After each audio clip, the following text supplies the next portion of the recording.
Pero a partir de 1992 nosotros empezamos a detectar en nuestros centros que había usuarios de crack.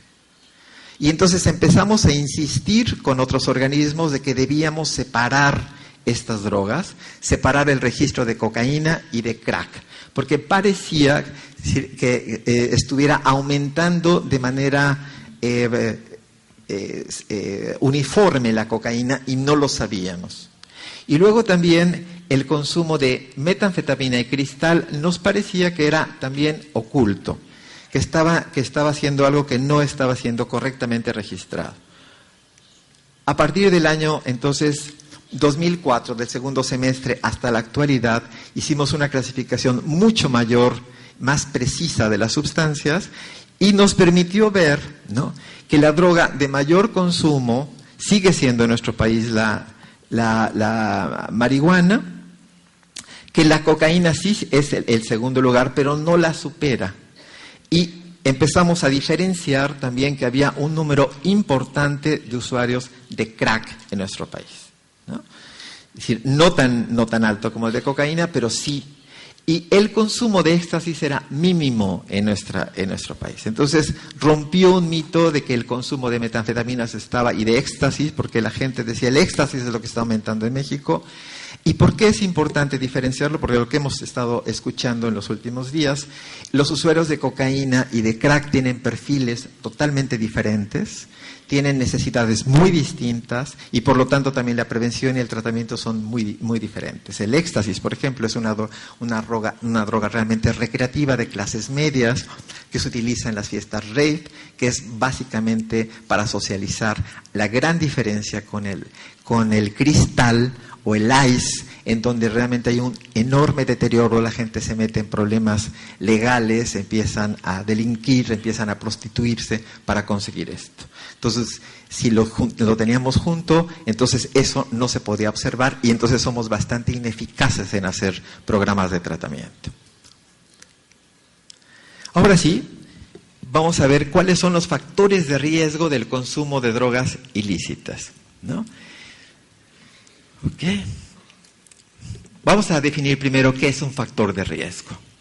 Es una propiedad o un atributo en un individuo o en un sistema cuya presencia aumenta la probabilidad. No quiere decir que si hay un factor de riesgo en automático se va a hacer, sino aumenta la probabilidad que se produzca un efecto perjudicial o dañino. Entonces, y la noción de factor de riesgo constituye un referente necesario, yo diría indispensable, para el diseño y aplicación de programas de prevención y tratamiento. Junto al factor de riesgo, yo creo que habría que agregar otros tres, para hacer un grupo de cuatro nociones fundamentales en esto. Los que están arriba implican más bien factores internos, no condiciones internas, y los de abajo factores externos. La resiliencia, que es un factor muy nuevo que empieza a utilizarse en el mundo de las adicciones en los últimos años, que son características internas de un sistema para resistir la presión de afuera. Todos los organismos, sean individuos, sean familias, sean grupos, tienen factores de resiliencia, ¿no?, que les permiten tolerar, aguantar, ¿no?, sin romperse ante una presión. Los factores de vulnerabilidad es exactamente lo contrario. Reducen la capacidad de ajuste y lo inhabilitan para que pueda enfrentar esto. Los factores protectores son aquellos que contribuyen a mantener el equilibrio y fortalecernos. Y de manera contraria tenemos los factores de riesgo, lo que hacen un factor de desequilibrio. Todos los programas tienen que estar considerando siempre, sea de manera cultural, sea grupal, sea familiar o sea individual, cómo están estos elementos. Y cada uno implica hacer investigaciones distintas. ¿Por qué es importante considerar esto para el diseño de las intervenciones? Por esto, porque los factores de riesgo tienen un mayor peso predictivo para el uso experimental. En cambio, los factores de vulnerabilidad tienen un mayor peso predictivo para hacerlo, para pasar al siguiente paso, que es abuso o dependencia. Este es un concepto que hemos también tocado de manera paralela durante estos días. Una cosa es el uso, otro es el consumo problemático, el abuso o dependencia.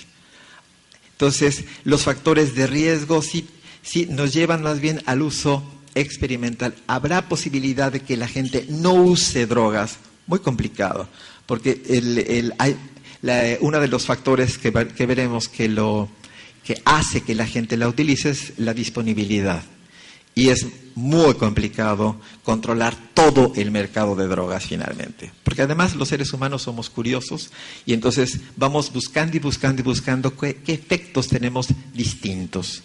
Entonces, lo que tratamos de hacer siempre en los programas es evitar primero que se presente de manera temprana el uso experimental, ya que va a ser prácticamente imposible que lo suprimamos eso, pero sí podemos disminuir el riesgo en edades tempranas, que si se aparece el uso experimental sea en edades tardías, ¿no? Y que en todo caso no pase de ahí, ¿no? Ok.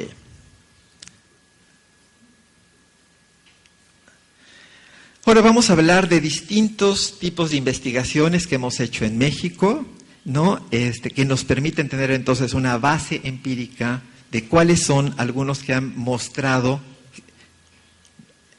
que son importantes. Vamos a empezar por factores macrosociales, demográficos, ¿no? La clase social.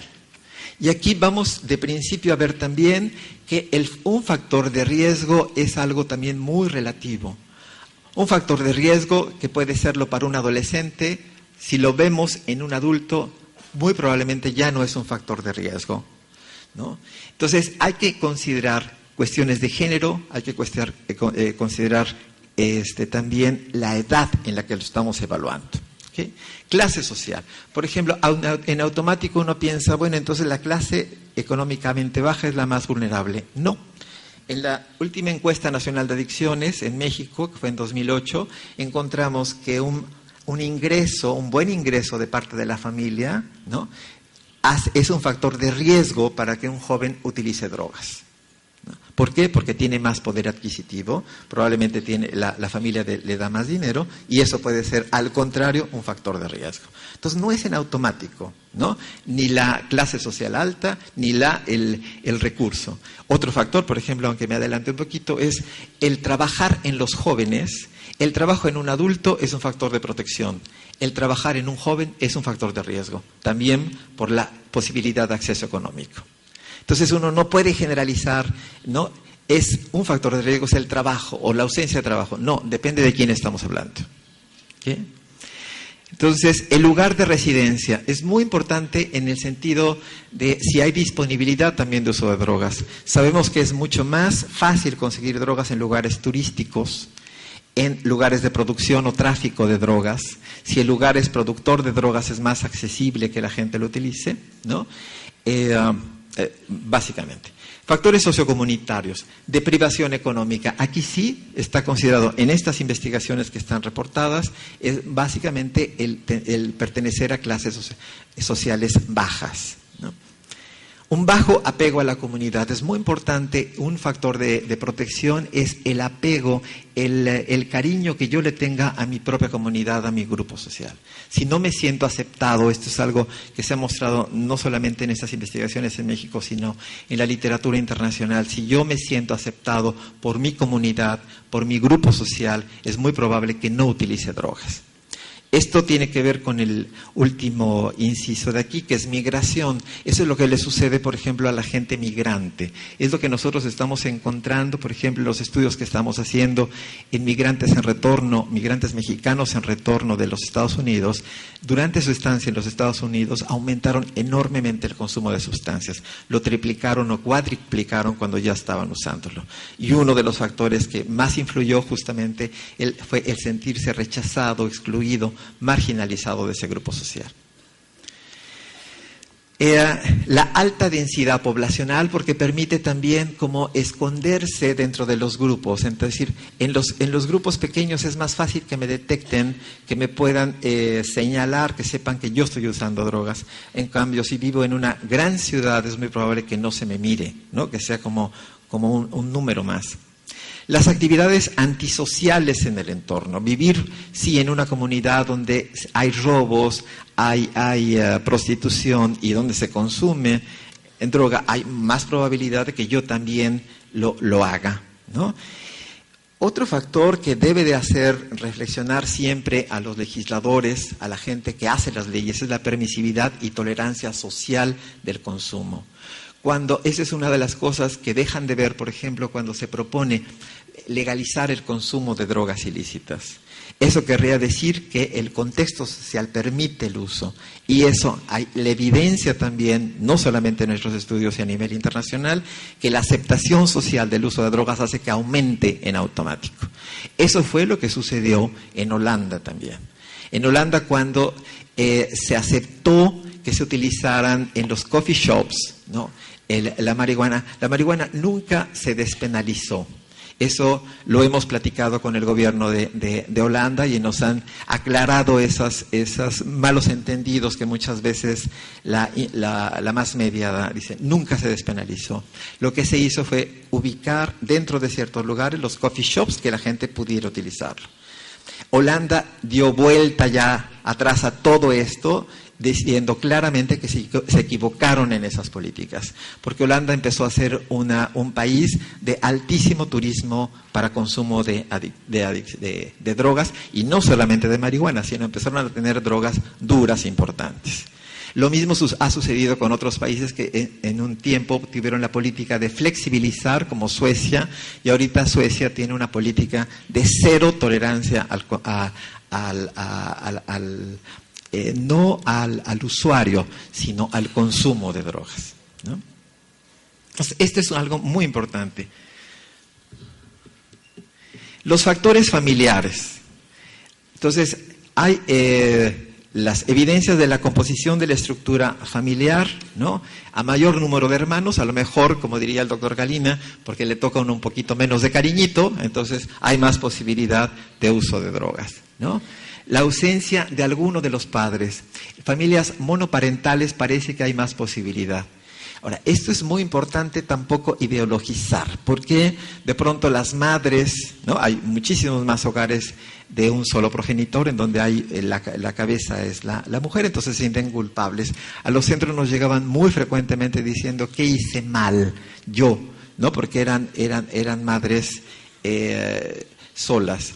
Y realmente lo que habrá que ver es que es muy complicado el enclave social por la ideología que aún permanece mucho en nuestros países, de que una familia completa es cuando tiene papá, mamá e hijos, ¿no? Esas familias que ya están desapareciendo totalmente. Si uno hace, los estudios más recientes nos demuestran que eso ya es solamente un mito, que la mayoría de las familias es papá con hijos, mamá con hijos, y no hay ningún problema. Es decir, hay como una asociación también ideológica en negativo, de la presencia solamente de un padre es necesariamente patógeno. Eso es absolutamente falso. Y yo soy terapeuta familiar también. En el Instituto Ackerman de Nueva York nos lo discutíamos y nos decían, bueno, qué interesante, cuando alguien llega con un problema, con algún tipo de patología, algún tipo de enfermedad mental y nos dice, mis papás estaban divorciados, en automático la gente dice, ahí está el problema. Y cuando alguien tiene un doctorado, por ejemplo, ¿no? Entonces, y dice, yo soy producto de una familia divorciada, no dice, por eso es doctorado, ¿no? Porque estaba divorciada la familia, ¿no? Es decir, yo provengo